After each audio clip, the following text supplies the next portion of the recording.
All good? Yeah. Do you think there are any key differences between women's and men's sports? Yes, definitely. Men, I speak more for basketball side of things, obviously, but men usually are bigger, stronger, and quicker. Yeah. Just flat out. So the difference between what a man brings to a sport and a woman brings to a sport. Are there differences in the sports being played? I don't think so, but I think there's definitely differences between men and women's sports. Okay. Do you think women's sporting events why do you think they're not as heavily attended as men's? For example, like the hockey games at our school. Right. And that's pretty much a trend across the country. Why do I think they are? I think, sometimes the men's sports are definitely more physical, like when you look at hockey, okay? Women's hockey, you can't check, you can't, all that kind of stuff. And it seems like, I'm speaking about hockey, people watch hockey because they like fights and they want to see people get hit. And our culture is all, the football mentality, the hockey mentality. I think,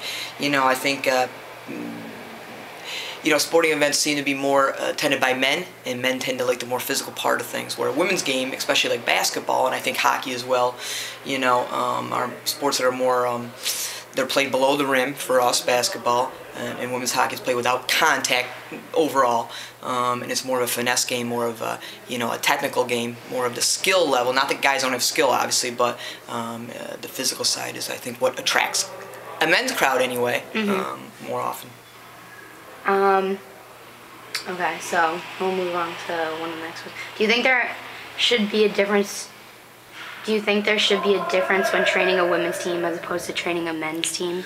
If you're talking the same sport, I don't think so. I think, basketball players train as basketball players would, hockey players train how hockey players would, and soccer players train as soccer players. Obviously, men probably lift more, and those kind of things, but I think the training for the specific skill of sports, I think is similar. Okay. You skipped one in case you don't. I know. Okay. I feel like you answered that. That's all right. All right. How have women's sports evolved over the years since you began coaching and since you began playing? Okay.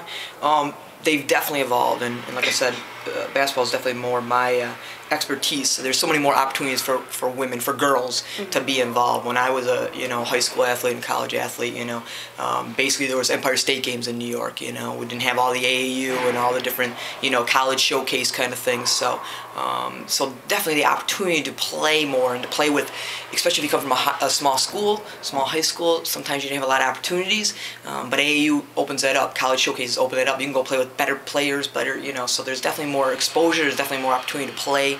And the game has just improved and improved as there's been more opportunities for women. Do you think it's become more competitive because of that? No question. I mean, I think women's athletes can be just as competitive as men athletes, and sometimes more so. I think that's all about the heart of the person. So I don't think that. I think all of the opportunities have definitely made more competitive. Obviously, they've gotten better. When you have more opportunities to play and more opportunities to play against better competition, you're going to get better. So the sport is definitely, women's basketball in particular, but I think all women's sports has, definitely gotten better and better as time's gone on with more opportunities. Okay, I'm going to stop.